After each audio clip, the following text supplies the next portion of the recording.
Hello students, welcome back to my YouTube channel geography guru. आज के इस बेहद स्पेशल एपिसोड में हम बात करेंगे प्री बोर्ड एग्जाम्स की। How to prepare for pre board exams. काफ़ी सारा कन्फ्यूजन इस बात को लेकर के भी है कि प्री बोर्ड एग्जाम्स हमें देने हैं या नहीं देने हैं। कन्फ्यूजन ये भी है कि मैं फिजिक्स की तैयारी कंटिन्यू रखूँ या इंग्लिश को पढ़ूँ, क्योंकि काफ़ी सारे स्टूडेंट्स को ये भी लगता है कि this is just totally wastage of time, हमारा टाइम ही खराब होना और कुछ नहीं होना इस प्री बोर्ड एग्जाम में। कोचिंग वाले सर से पूछा तो उन्होंने कहा कि बेटे इस वीक ना सबसे इंपॉर्टेंट टॉपिक करवाने वाला हूँ, दोबारा नहीं करवाऊंगा, देख लेना आपको प्री बोर्ड देने हैं या फिर ये टॉपिक करना है। आपके फ्रेंड से आपने पूछा, फ्रेंड्स भी बोल रहा है कि भैया मैं तो ना केमिस्ट्री वाली मैडम है ना, उनकी क्लास मिस नहीं करना चाहता, मैं प्री बोर्ड नहीं दे रहा। अब आपका कॉन्फिडेंस था कि नहीं प्री बोर्ड तो देते हैं यार, दे के देखते हैं, लेकिन जब कोई नहीं दे रहा तो आपको भी लगता है कि नहीं देते हम भी। पेरेंट्स को कन्विंस भी करे होंगे कि पापा मेरा फ्रेंड है वो भी नहीं दे रहा, कोई भी नहीं दे रहा, तो मैं भी रहने देता हूँ, कॉल आएगी स्कूल से आप देख लेना। अब यही कन्फ्यूजन सभी को लेकर के है। अब दूसरी चीज़ है कि मान लीजिए आप दूसरी साइड में हो कि प्री बोर्ड देना है तो क्यों देना है, लॉजिक भी तो होना चाहिए ना अपने पास, और कैसे देना है। तो एक चीज़ मैं आपको बता दूँ, ये जो आप मेहनत करते हो, आपके साथ वाले मेहनत करते हैं, पूरे साल स्टडी करते हो एक साथ, कोचिंग आप भी जाते हो, कोचिंग वो भी जाते हैं, स्कूल वो भी आते हैं, आप भी जाते हो, और लास्ट में जाकर के पता नहीं वो 10 to 15% का डिफरेंस रह जाता है। कुछ बच्चे आपके साथ रह के भी टॉप कर जाते हैं। वो टॉप कहाँ कर जाते हैं, एक चीज़ कॉमन होती है उन टॉपर्स में, वो प्री बोर्ड को सीरियसली लेते हैं। तो आज इस वीडियो में हम डिस्कस करेंगे कुछ टिप्स को लेकर के कि प्री बोर्ड एग्जाम्स की तैयारी हमें कैसे करनी है। इन टिप्स के बाद आपको ये प्री बोर्ड एग्जाम्स रसमलाई की तरह लगेंगे कि हाँ कुछ नहीं है, बिल्कुल इजी है, और आपको ये लगेगा कि सबसे अच्छा जो काम हमने किया प्रिपरेशन को लेकर के वो किया कि हमने प्री बोर्ड एग्जाम को अच्छे से दिया था। और लास्ट सेगमेंट में हम पेरेंट्स को लेकर के भी कुछ डिस्कस करने वाले हैं, तो ये वीडियो अपने पेरेंट्स को भी आप जरूर दिखाना। तो चलिए हम शुरुआत करते हैं।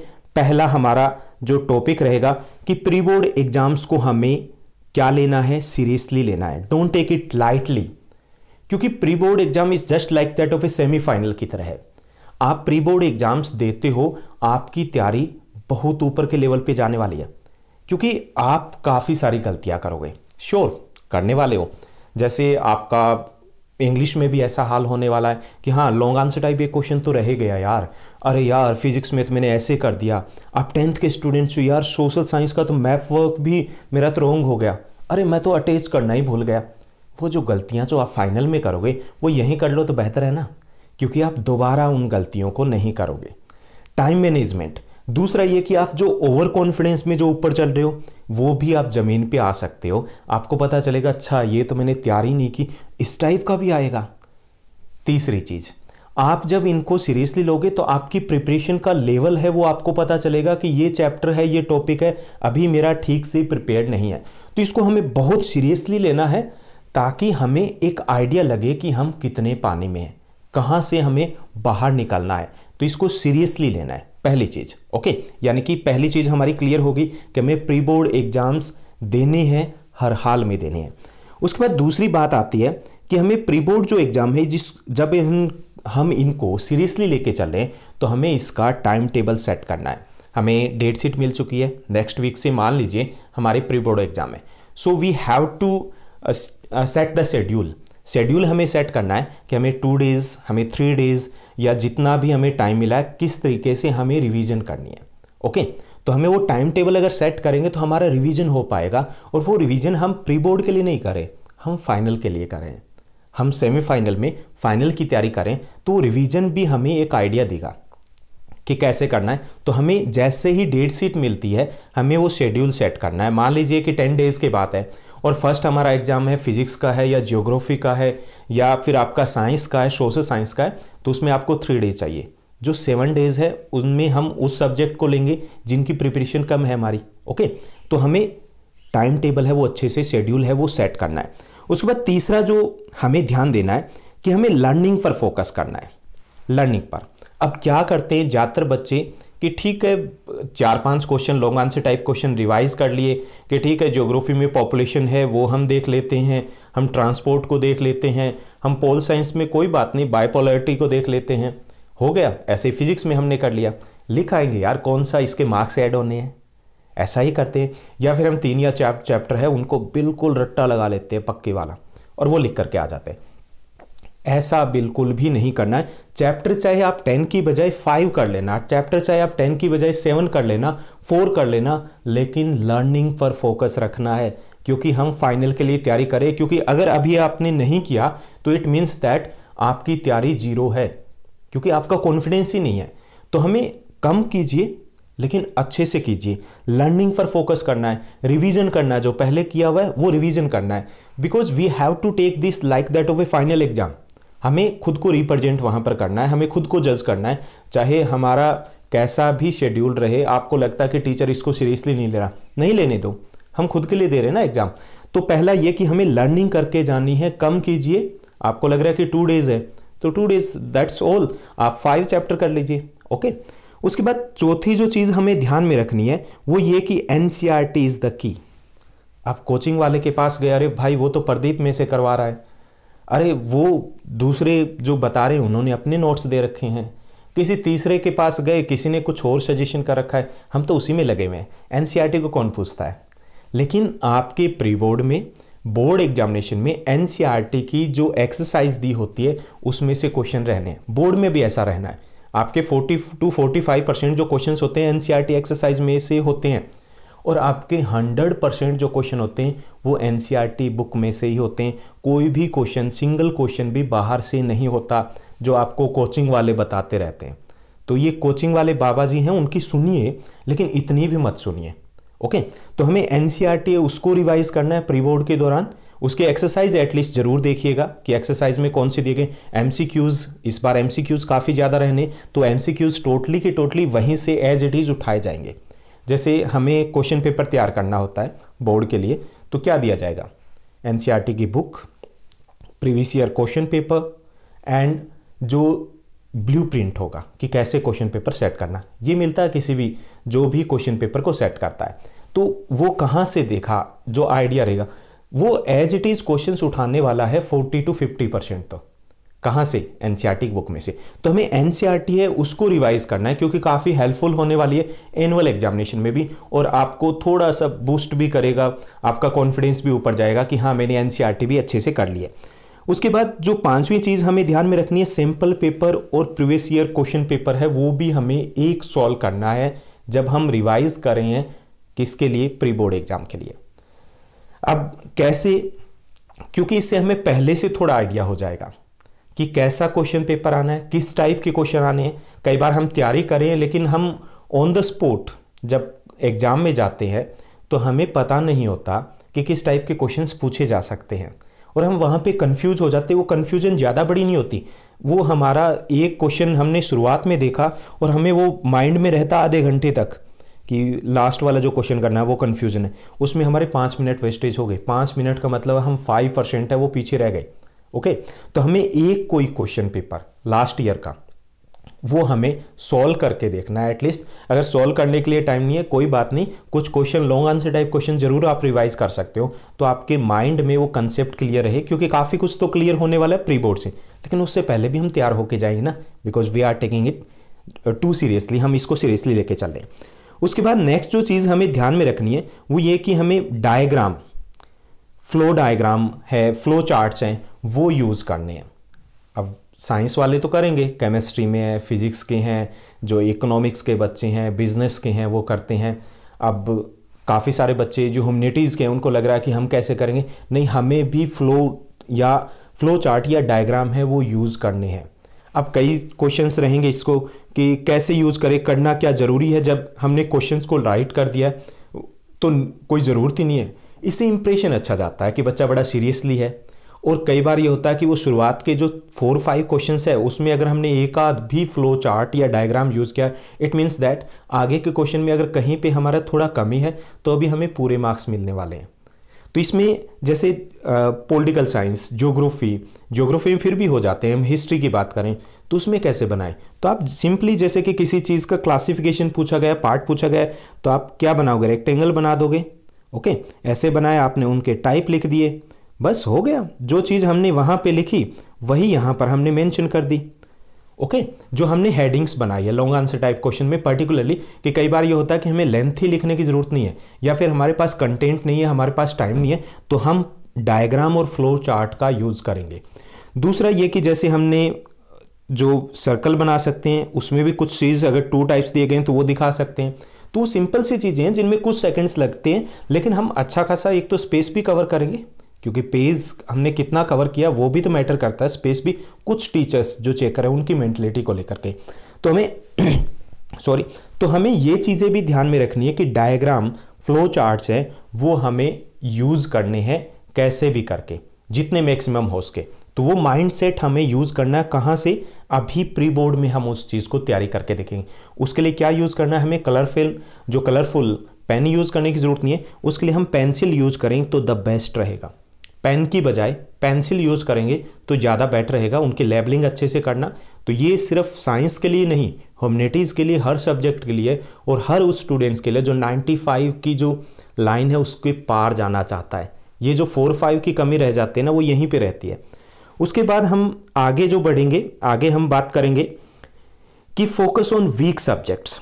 प्री बोर्ड एक अच्छा टाइम है कि हम अपने वीक सब्जेक्ट्स हैं उनके ऊपर फोकस करें।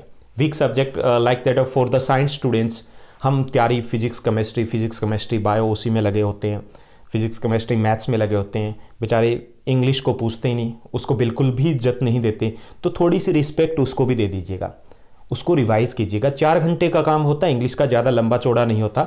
और अगर आप थोड़ा सा स्लो लर्नर हो इंग्लिश में तो दैट्स ऑल, ह्यूमैनिटीज़ के बच्चों के लिए हो सकता है तो 4 दिन लग जाएंगे, लेकिन अच्छे से एक कॉन्फिडेंस रहेगा ना। अदरवाइज मन में है कि यार इंग्लिश रहती है, बाकी तो सब ठीक है, इंग्लिश रहती है, देख लेंगे, तो देख लेंगे क्यों छोड़ें हम। वो घर जो मन में एक घबराहट है उसको हम दूर करेंगे ना, तो हेजिटेशन है वो दूर हो जाएगा। तो हमें वीक सब्जेक्ट है उस पर फोकस करना है। जैसे 10th के स्टूडेंट्स हैं तो 10th के स्टूडेंट्स के लिए मे भी थोड़ा सा लिटिल बिट साइंस को लेकर के वो वरीड हों, मैथ्स को लेकर के वरीड हों, या SST सोशल साइंस में हिस्ट्री को लेकर के वरीड हों, तो उस पर फोकस करना है। उसको फोकस कैसे करना है, हमें जो टॉपिक्स को लेकर के हम वरीड है उसको राइट डाउन करना है। जैसे कई बार हमें लगता है कि सर SS की तैयारी नहीं है, SS के 10th वालों के लिए क्या तैयारी नहीं है, सर हिस्ट्री में प्रॉब्लम है। ओके, हिस्ट्री में कौन सी, सर तीसरा तो हो जाएगा, फर्स्ट में प्रॉब्लम, फर्स्ट में कौन सी, सर फर्स्ट में डेट्स की प्रॉब्लम। अब हम कहाँ तक आए, SS से हिस्ट्री से फर्स्ट चैप्टर फर्स्ट से डेट्स पे आगे, बस इतनी सी प्रॉब्लम थी ना, जिसके कारण हमारा कॉन्फिडेंस था वो डाउन था। हिस्ट्री की 12, 13, 15, 20 जितनी भी डेट्स है वो राइट डाउन कर लेंगे, ईजी हो जाएगा। तो उसको हम ऐसे, हमें प्रॉब्लम को सॉर्ट आउट करना कि है क्या एग्जैक्टली, पहले तभी पता चलेगा ना। डॉक्टर इलाज तो तभी करेगा जब हमें वो प्रॉब्लम पता होगी। तो हमें वो प्रॉब्लम फाइंड आउट करनी है, उसको राइट डाउन करना है और उस पर फोकस करना है, ऑपरेशन शुरू कर देना है कि कैसे उसको हम ठीक करें। ओके, तो हमें वीक सब्जेक्ट है उन पर फोकस करना है प्री बोर्ड के दौरान ही। उसके बाद 8th जो है कि हमें पोमोडोरो टेक्निक को एडॉप्ट करना है। अब पोमोडोरो टेक्निक क्या है कि 1 घंटे में 10 मिनट का ब्रेक। आप जब तैयारी कर रहे हो, अब सीरियसली आप तैयारी शुरू ही हो गई है आपकी, तो पोमोडोरो टेक्निक मीन्स हमें 30 मिनट्स में 5 मिनट्स मीन्स 1 आवर में 10 मिनट्स का ब्रेक लेना है। ब्रेक लेना है मतलब लेना है, जरूरी नहीं कि नहीं 1.5 घंटे इकट्ठा ही पढ़ लेते हैं, ऐसा कुछ नहीं है, क्योंकि हमारी स्पीड है वो स्लो होने वाली आगे, क्योंकि हमारी लर्निंग कैपेसिटी है, जैसे जैसे हम ज़्यादा टाइम लेंगे तो हमारा माइंड भी वो भी टायर्ड फील करता है। तो 10 मिनट्स में आप सॉन्ग सुनिए, 10 मिनट्स में आप जी भर के चिप्स खाइए, आप नमकीन खाइए, बिस्किट खाइए, कुछ भी कीजिए, घूमिए, ओके, किचन का एक राउंड लगाइए, कुछ भी कीजिए, वो सब कुछ करना है हमें। उस ब्रेक में हमें हर 1 घंटे में 10 मिनट का ब्रेक लेना ही लेना है। लेकिन एक चीज़ ध्यान में रखनी है कि जब हम स्टडी कर रहे हैं, मान लीजिए हमने थोड़ी देर के लिए सोच लिया कि इट्स ओके हम ले लेते हैं, मोबाइल यूज़ कर लेते हैं, कर सकते हो आप मोबाइल यूज़, लेकिन उसमें अलार्म सेट करना होगा फिर आपको कि हाँ 10 मिनट्स का ब्रेक है, और उसके बाद तो आप ऐसे अलार्म सेट करोगे तो थोड़ा सा अलर्ट रहोगे। अगर आपको 2 मिनट ज़्यादा भी यूज़ किया तो भी वो अलार्म के कारण प्रेशर रहेगा कि नहीं मुझे फोकस करना है मेरी स्टडी के ऊपर। एक और चीज़ कि पोमोडोरो टेक्निक्स अगर यूज़ कर रहे हो, ब्रेक ले रहे हो, दैट्स ओके, लेना ही है आपको अपनी एफिशिएंसी को बढ़ाने के लिए। लेकिन आप सेल फोन जब यूज़ कर रहे हो तो उसके बाद एक जो ब्रेक के बाद है, सेल फोन आप रूम में रख सकते हो लेकिन अपने पास नहीं रखोगे, दूर रखना है, क्योंकि उसमें बड़ा पता नहीं कैसी चुंबक सी होती है, खींचता रहता है, वो पढ़ने से आपको रोकता रहता है, तो उसको दूर रखना है। उसके बाद 9th है जो पेरेंट्स के लिए बहुत ज़्यादा इंपॉर्टेंट है, आपके लिए बहुत ज़्यादा इंपॉर्टेंट है, don't take stress. Take it easy, tension नहीं लेने का, बिल्कुल मस्त होकर के हमें तैयारी करनी है। अब तैयारी करनी है और तैयारी के बाद क्या होगा वो भी मस्त होकर के हमें करना है। अब कई बार ऐसा होता है कि हमारी तैयारी नहीं है, कोई बात नहीं, तैयारी नहीं है तो टेंशन लेने से कौन सी तैयारी हो जाएगी। हमें जितने चैप्टर्स आ रहे हैं वो हम तैयार करेंगे, उनको राइट करके आएंगे, ठीक से सीरियसली लेंगे, क्योंकि ये प्री बोर्ड है क्या, प्री बोर्ड तो वही तो तैयारी करें ना, जो हमारी शॉर्ट कमीज है उनको फाइंड आउट करें, हम कमियों को फाइंड आउट करें। तो उसमें आपके कितने मार्क्स आ रहे हैं ये मैटर नहीं करता, क्योंकि मार्क्स कई बार डिपेंड ये भी करता है कि टीचर आप राइट करके आए। जैसे मैं खुद के ऊपर लूँ तो अच्छे मार्क्स होते हैं बच्चों के, लेकिन प्री बोर्ड में हमेशा ख़राब मार्क्स ही देता हूँ, होते हैं ऐसे, क्योंकि यहाँ पे स्ट्रिक्टली मार्किंग की जाती है, इसलिए कि बच्चा थोड़ा सा सीरियसली ले कि ये जो गलतियाँ की गई, छोटी छोटी गलतियाँ, उनको अगर हम फाइंड आउट करते हैं तो बच्चा उनको रिपीट करने वाला नहीं, क्योंकि वो उस चीज़ को देखता है कि हाँ अगर मैं मार्क्स दे देता हूँ वहीं पे तो बच्चा उसको रिपीट करेगा कि वहाँ मिल गए तो ऊपर भी मिल जाएंगे। दूसरा एक ये होता है हमारे दिल्ली में जो प्रॉब्लम रहती है कि you are taking the coaching classes और जो टीचर है वो स्कूल में वो उसका पैटर्न अलग है। तो आप कोचिंग के अकॉर्डिंग, नोट्स के अकॉर्डिंग, या इस बार तो आप यूट्यूब के अकॉर्डिंग अगर लिख रहे हो तो हो सकता है टीचर को लगे कि इसने मेरे वाला आंसर नहीं लिखा, ईगो हर्ट हो जाती है और मार्क्स वो काट लेता है, कर लेता है ना ऐसा। तो वो टेंशन नहीं लेनी है कि मार्क्स आपके कितने कम आए, वो कम अगर आए हैं तो भी आपको फाइंड आउट करना है कि क्यों कम आए, और अगर आंसर आपको लगता है कि सही है और वो मार्क्स कटे हैं तो भी टेंशन नहीं लेनी है। यही पेरेंट्स के लिए कि बच्चा अगर तैयारी कर रहा है, यहाँ पे अगर कम रह रहे तो हमें प्रेशराइज नहीं करना है बच्चे को तैयारी करने दो उसी फ्लो में। हाँ ये है कि जो भी आपके एग्जाम में स्कोर रहता है तो उसको थिंक ओवर एक बार हमें लगभग 20 मिनट जरूर देने हैं कि कहाँ पर गड़बड़ हमारी हुई है। एक और चीज़ है कि इससे हम एक प्रेशर से बचेंगे जो हमारा प्री बोर्ड एग्ज़ाम होगा। जैसे एक एक्सपेरिमेंट किया था स्कूल में कि स्कूल में, हमारे स्कूल में, गवर्नमेंट स्कूल है मेरा भी, तो गवर्नमेंट स्कूल में बच्चों के पास क्वेश्चन वो न्यूज़पेपर आता है और वो न्यूज़पेपर रीड करते हैं। जैसे सुबह मॉर्निंग में आ गया, जीरो पीरियड में मिल गया उनको, और उस 5 से 10 मिनट में जीरो पीरियड के दौरान ही वो हेडिंग्स वगैरह है या हेडलाइंस जो भी है वो पढ़ लेते हैं। और हमारा जो मेरी क्लास का शेड्यूल ये था कि बच्चे वो उनमें से 2 या 3 बच्चे बताते थे कि आज की मेन हेडलाइंस क्या है। दैट्स जनरल एक रूटीन बन गया था। तो बच्चे खड़े होते थे कि सर मैं बताऊं, आज स्पोर्ट्स में ये हुआ है, आज इकोनॉमी में ये हुआ है, आज जो नेशनल लेवल पे ये हुआ है, दिल्ली की ये न्यूज़ है। एक दिन एक्सपेरिमेंट किया गया। एक्सपेरिमेंट ये किया गया कि बच्चों से पूछा गया, बच्चों को बोला गया, उनको टास्क दिया गया था कि बेटे आधे घंटे के बाद ना मैं पूछूंगा सबसे आज की हेडिंग क्या है।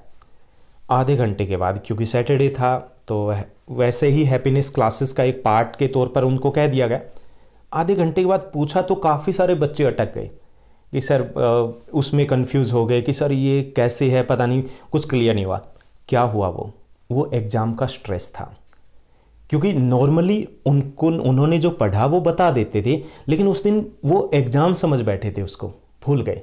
तो हमें भी एग्ज़ाम नहीं समझना, जो आता है, नहीं आता है, नहीं आता है, दैट्स ओके। हमें जो आता है वही तो एग्ज़ाम में लिखना है, तो हमें वो स्ट्रेस नहीं लेनी है। It is just like that of A festival. जैसे फेस्टिवल सेलिब्रेट करने हैं तो वैसे ही ये एग्ज़ाम का एक फेस्टिवल है जिसको हमें सेलिब्रेट करना है। अपने रूटीन में कोई चेंज नहीं करना है। टीवी देखते हो 1 घंटा तो वो देखिए, ओके। तो रूटीन हमारा चेंज नहीं होना चाहिए कि हम बहुत ज़्यादा सीरियस हो जाए। एग्ज़ाम ये तो आपकी 10th क्लास के लिए पहले बोर्ड एग्ज़ाम है, 12th के लिए दूसरे बोर्ड एग्ज़ाम है, बहुत सारे एग्ज़ाम देने वाले हो आप पूरी लाइफ में। तो आप इसको आराम से लीजिए कि ये आपकी लाइफ का एक पार्ट है।